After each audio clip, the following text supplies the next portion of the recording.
Assalamu alaikum. How are you, my dear students? First year secondary, Unit 8, Robots, and the vocabulary in this unit. Before reading, I want to ask you, what things would it be difficult to live without? يعني for yourself. What things you imagine it would be difficult to live without? ايه الحاجات اللي في حياتنا ما نقدرش نستغنى عنها؟ ممكن نقول مثلا the internet, smartphones, computers, planes. كل دي حاجات ايه؟ it's very important. وده تقريبا التوبيك بتاع unit 8. طيب, the word inventions. Do you know inventions? What does it mean? Inventions, useful machines, tools, instruments that have been invented. يبقى لما أقول كلمة inventions اللي هي اختراعات معناها useful machines أو tools أو instruments اللي هي someone has invented them. طيب, brainstorm your ideas and tell me like what? Inventions like what? Like hybrid vehicles. Hybrid vehicles. Do you know what does it mean? تقريبا ممكن تكون أول مرة تشوفوا الكلمة دي. دي معناها vehicle that has a both petrol or diesel engine and an electric motor. يعني like this. اللي هي cars like this. What does it mean? اللي هي vehicle that has both a petrol or diesel engine and an electric motor. يعني بتشتغل على البترول أو الديزل، على الوقود أو الديزل، وكمان فيها موتور كهربائي. اوكي، اسمها ايه بقى؟ hybrid vehicle. تمام. inventions like what? Give me examples. Yes, GPS. أكيد كلنا عارفين GPS اللي هو Global Positioning System. GPS Global Positioning System اللي هو جهاز الملاحة. جهاز الملاحة اللي بيبقى في السيارة أو على التليفون اللي بحدد منه اللوكيشن، بحدد منه الموقع. What else? The internet. الانترنت كمان ايه؟ invention، اختراع. الانترنت اللي هو يعني لو if you need help with your school work أو any kind of work يبقى ده most useful invention for you. More inventions. Robots. Robots. A machine that's controlled by a computer. A machine that's controlled by a computer. يبقى أنا عندي كلمة robot is a machine that's controlled by a computer. ممكن نقول electric lights اللي هي المصابيح الكهربائية. يبقى دي inventions like GPS, hybrid vehicles, robots, the internet and electric lights. طبعا في more and more inventions. دي examples بس ليها. اوكي، وكده يبقى احنا عرفنا الموضوع اليونت 7 اللي هي robots. نشوف بقى الفوكابولري اللي المفروض مطالبين ان احنا ندرسها كويس من خلال الريدنج تكست اللي موجود عندنا في الستودنتس بوك. يعني الجمل دي موجودة من الريدنج تكست في الستودنتس بوك. Read. The internet is the best invention that we have today. It's really useful if you need to find out something for a school project, for example. يبقى the internet وinvention وfind out. يبقى دي الwords اللي لازم ندرسها كويس. قلنا الانترنت اللي هو for example the most useful invention if you need help with your school work أو any kind of work. وinvention زي ما قدمناها من شوية اللي هو a useful machine, tool or instrument اللي هو اختراع. Find out to know something or learn something that you didn't know before. To know something that you didn't know before. طيب, you can buy anything you want online with a click of a button. You can buy anything you want online. واخد بالي من كلمة online.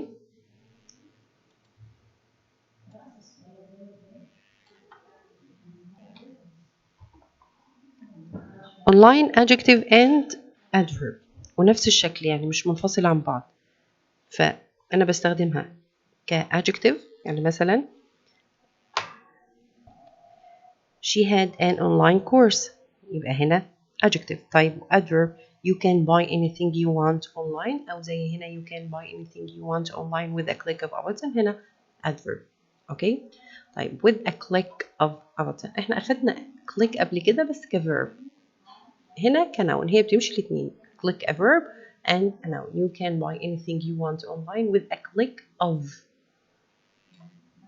يعني بضغطة على الزر. طيب كلمة click كnoun. What does it mean? The action of pressing a button on a computer mouse. The action of pressing a button on a computer mouse.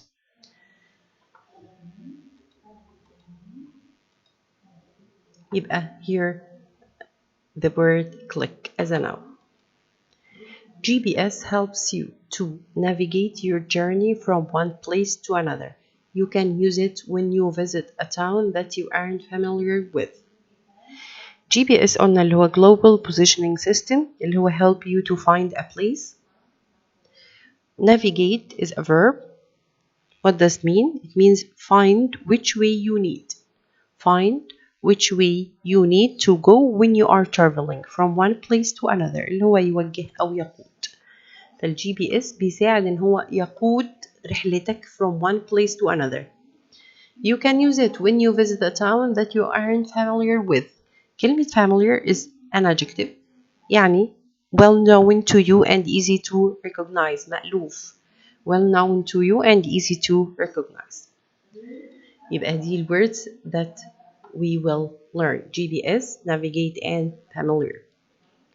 In the past, people needed maps to get around, but GPS is more useful.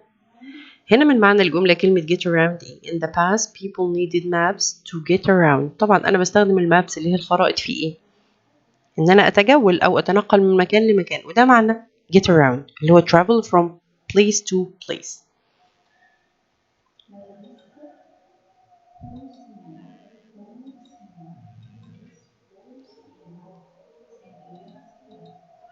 Most cars, buses, and other vehicles need petrol, but petrol is becoming more expensive.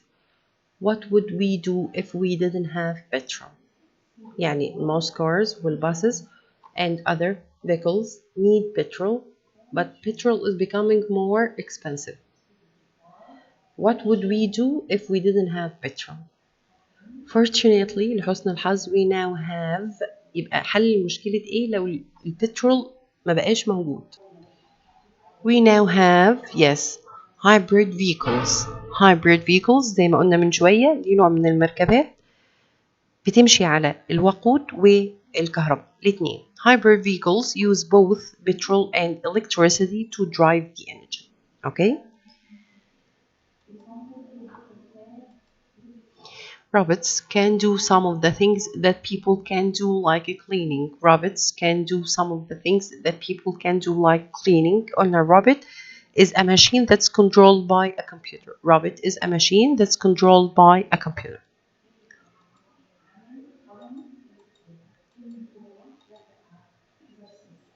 دي الفوكاب الموجودة في lesson 3 and 4 يعني اللي قريناه قبل كده 1 and 2 and 3 and 4. If you use a language app, for example, you can do quizzes about new words to help you remember them.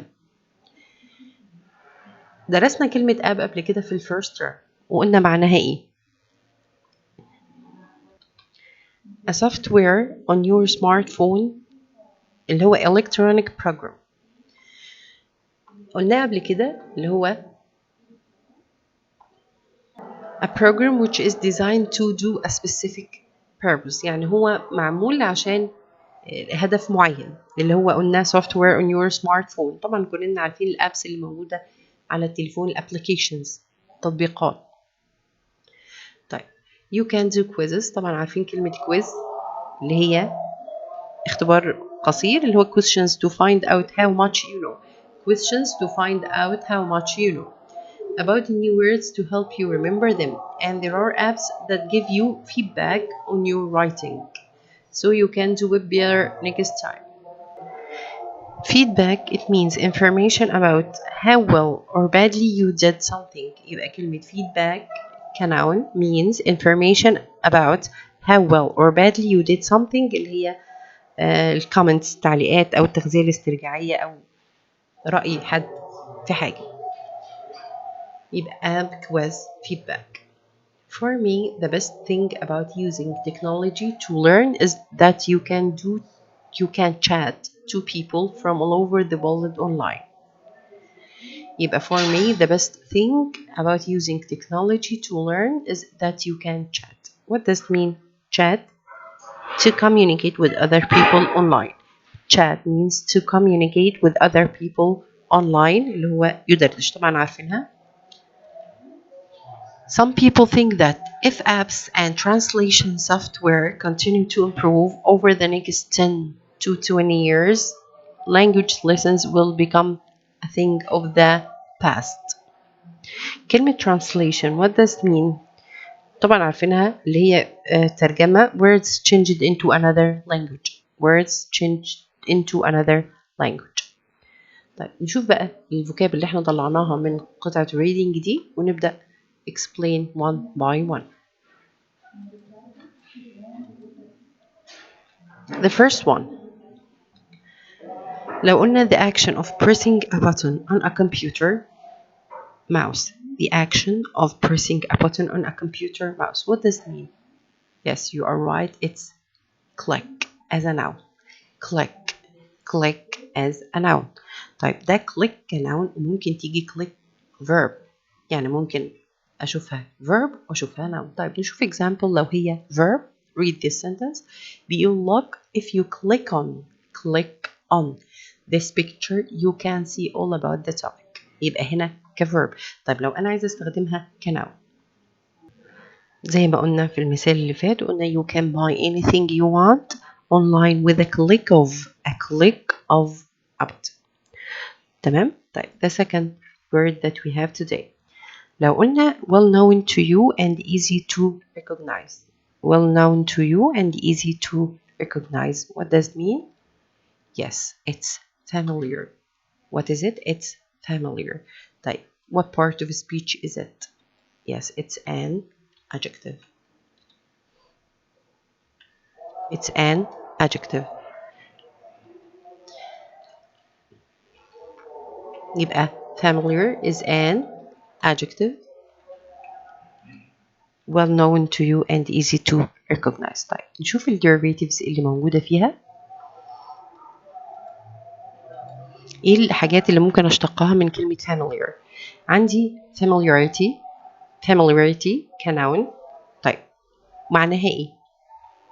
معرفة أو دراية. معرفة أو دراية بشيء.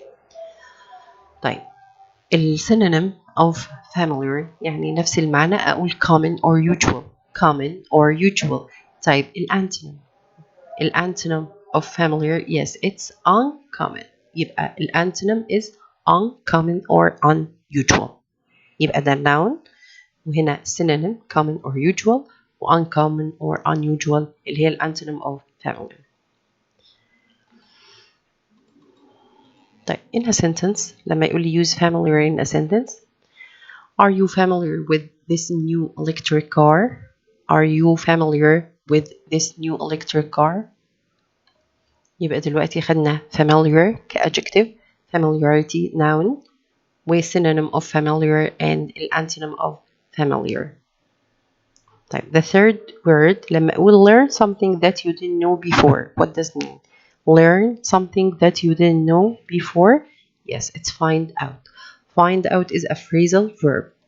وقلنا قبل كده يعني ايه phrasal verb؟ يعني verb plus preposition. بيديلك معنى تاني غير الverb الأصلي. طيب find out what does it mean؟ زي ما قلنا it means learn something that you didn't know before اللي هو discover اللي هو اكتشف شيء. طيب in a sentence she was shocked when she found out that her son was a liar. She was shocked when she found out that her son was a liar.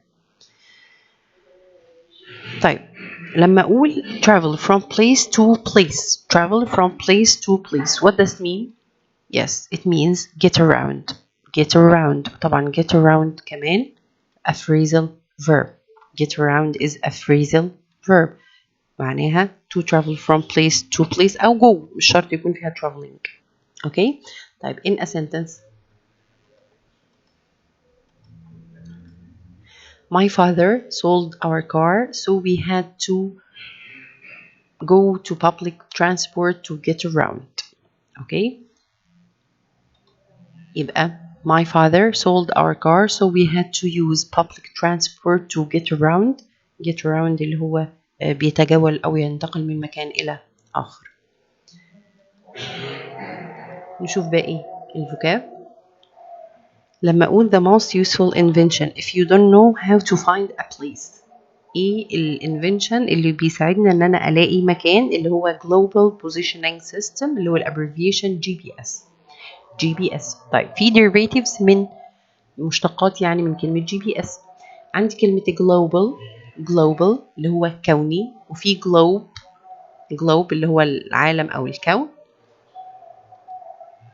اللي هو النون. تمام. وعندي globalization عولمة.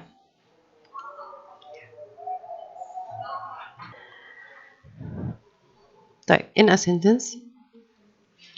My father always uses GPS to show the exact position of a person.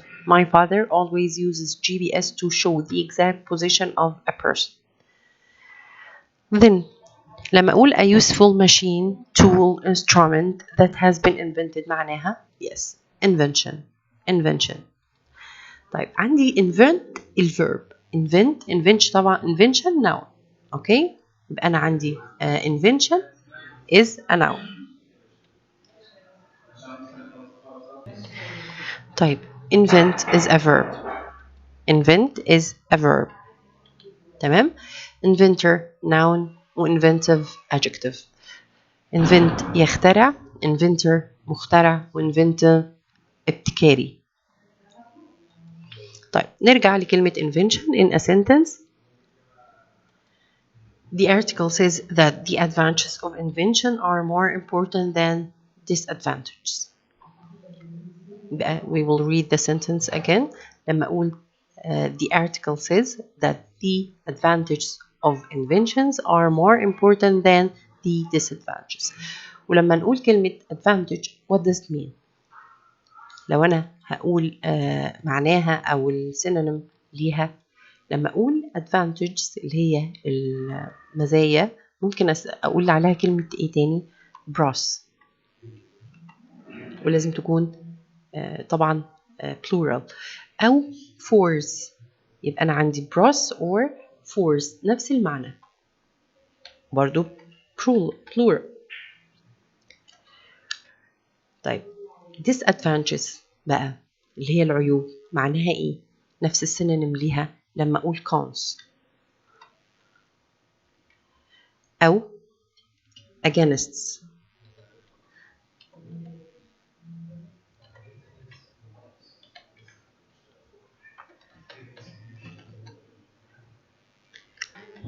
تمام. يبقى أنا عندي advantages اللي هي pros force disadvantages اللي هي against or cons. تمام. complete. لما أقول find which way you need to go when you are traveling from one place to another. find which way you need to go when you are traveling from one place to another اللي هي يوجه أو يقود. yes navigate and navigate is a verb. navigate is a verb. طيب النون منها إيه بقى؟ النون من navigate عندي navigation اللي هي الملاحة. navigation اللي هي الملاحة. navigator اللي هو الربان يعني القائد. يبقى navigation الملاحة، navigator الربان أو القائد. طيب نستخدم navigate use navigate in a sentence. A lot of birds fly at night and navigate by the stars.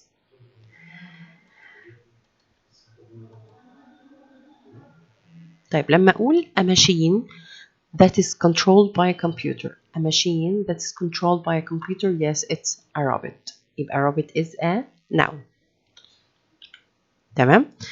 طيب use in a sentence. We have had robots for a long time, but today robots can do a lot more things than robots could do in the past. يعني احنا كان عندنا robots بس robots now can do a lot more things than robots could do in the past.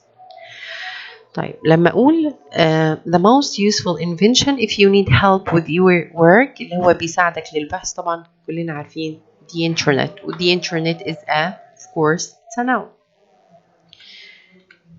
طيب in a sentence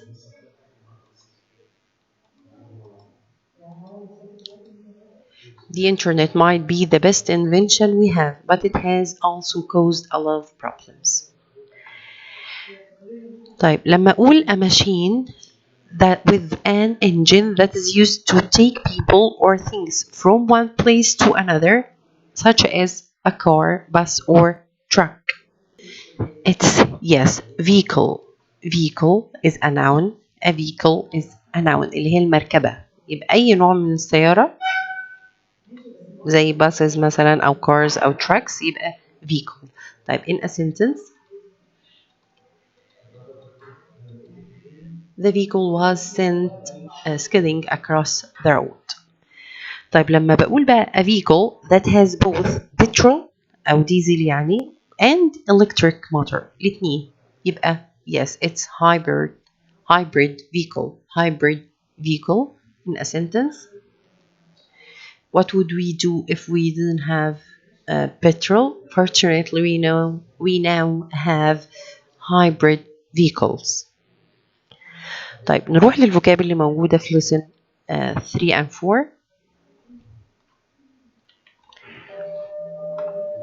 لما أقول questions to find out how much you know. Questions to find out how much you know اللي هو التست. Yes, it's quiz. Quiz is a noun. طيب in a sentence after reading a text students take a short reading comprehension quiz. Okay. طيب لما أقول words changed into another language, what does mean? Words changed into another language. Yes, it's translation. It's a noun. طيب derivatives لما أقول translate is a verb. Translate verb in a sentence. When language is a problem, it's possible to see a translation by just pressing a button. طيب لما أقول software on your smartphone. Software a specific program to do specific function. يعني تطبيق معين معمول عشان يعمل حاجة معينة. Yes, it's an app or application. طيب derivatives منها لما أقول apply is the verb يطبق apply يطبق application تطبيق أو استمارة تأتي. طيب in a sentence students can download an app and an online communication. Students can download an app and start an online communication. طيب لما أقول information about how well or badly you did something. Information about how well or badly you did something اللي هي estimation أو evaluation. Yes, it's feedback. وفيدباك هنا إيه؟ noun. طيب في feedback يعني feedback هنا عندي noun فقلنا معناها evaluation أو information about how bad or how badly or how well you did something دي noun. طيب وفيدباك كمان بتيجي كverb يعني أنا ممكن أستخدم feedback كverb. طيب بيبقى معناها إيه؟ feedback كverb لما أقول provide informational feedback. provide informational feedback اللي هو يقيم. أوكي؟ و evaluation ده synonym. feedback كnoun synonym evaluation نفس المعنى أو estimation. طيب in a sentence we need both positive and negative feedback from our customers. يعني احنا عايزين ال comments سواء positive أو negative. عندي the last word that we have in this lesson اللي هي to communicate with other people online اللي هي chat. والchat كمان بتيجي كverb و كnoun. فchat كverb اللي هي هنا chat كverb قلنا معناها what does it mean? It means to communicate with other people online اللي هو يدردش. طيب لو هي noun بيبقى معناها ايه؟ informal conversation. informal conversation يعني حوار غير رسمي. okay طيب in a sentence they start an online chat طبعا هنا كnoun with their new teacher in a few minutes. تمام. ده الفوكاب، معظم الفوكاب او كلها تقريبا المهمه اللي لازم نبقى عارفينها كويس. دي الكي فوكابولري، يعني اهم vocabulary جايه في الستودنتس بوك and work book. طيب time for exercise. Choose the 2 correct answers out of the 5 options given. يعني أنا عندي سؤال ب5 اختيارات. I'll choose 2. Read the sentence first and read the 5 options carefully. Mouse courses over so you can understand the progress you make. Translation, app, feedback, achievements, information about how well or badly you did something. يبقى mouse courses over A. Understand the progress you make. يبقى أنا أكيد بتقدم لي feedback، بتقدم لي information about how well or badly you did something، بتقدم لي evaluation أو estimation، نفس المعنى. Number 2. I can easily finish my work tonight. The antonym of the word easily. هو عايز إيه؟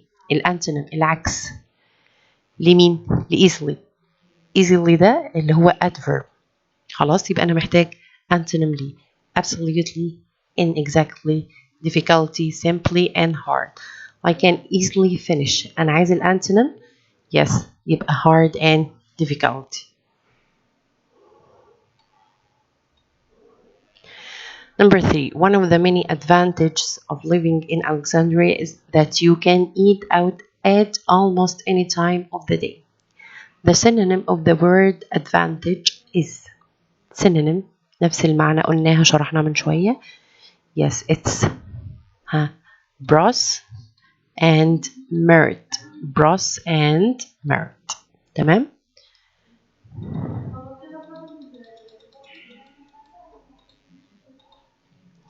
Choose the correct answer. Number 1. Will this technology have a positive or a negative on our lives? عندي on يبقى positive و negative إيه؟ Yes, effect. Effect is a verb. تمام. Advantage ميزة, disadvantage أي. Thinking about other people's opinions helps to give us a better better يبقى أنا عايز noun على طول. طيب عندي understanding noun و effect noun picture noun. بس الجملة كمان بيقول thinking about other people's opinion، يعني إن أنا أحط في اعتباري آراء الآخرين. Yes, give us a better understanding. Number 3. It's the new electric car. Are you with it? Familiar, used to, around, knowing. What's it the right answer? Yes, it's familiar. The picks up the bomb, carries it away from building and blows it up. يبقى the robot. Thanks for listening. I hope you all the best.